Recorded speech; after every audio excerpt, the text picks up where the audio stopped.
Доброго времени суток, друзья!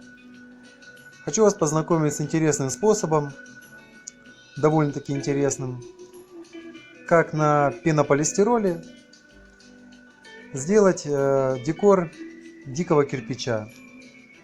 Нам для этого понадобится паяльник и специальное приспособление с нехромовой нитью.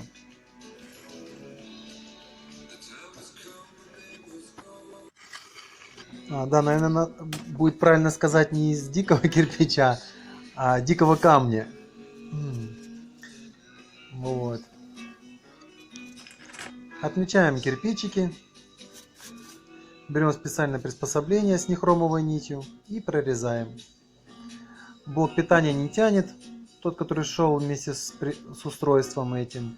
Поэтому я сейчас переключу на более мощный блок питания, который выдает 7-8.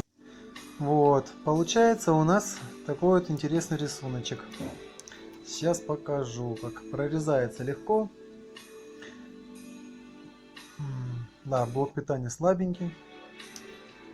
Сейчас переключу на более мощный. А вот как 7-8 вольт прорезает. Хорошо, легко. Но тоже зависимо от толщины нехромовой нити. Приспособление можете купить такое, можете сами сделать. Просто обычный держатель. Плюс, минус. 7-8 вольт и можете резать смело. Это я, собственно, показываю, как оно прорезает. А панели вы увидите сейчас отдельно. Рисунок тоже вы можете импровизировать, углубляться, делать изгибы на нити, останавливаться, прорезать одну сторону, потом другую сторону, круговой, полукруговой. Чем больше будет отличаться кирпичик от кирпичика, тем красивее в целом будет фактура всей панели стены. Вот, собственно, как это все делается, легко и просто.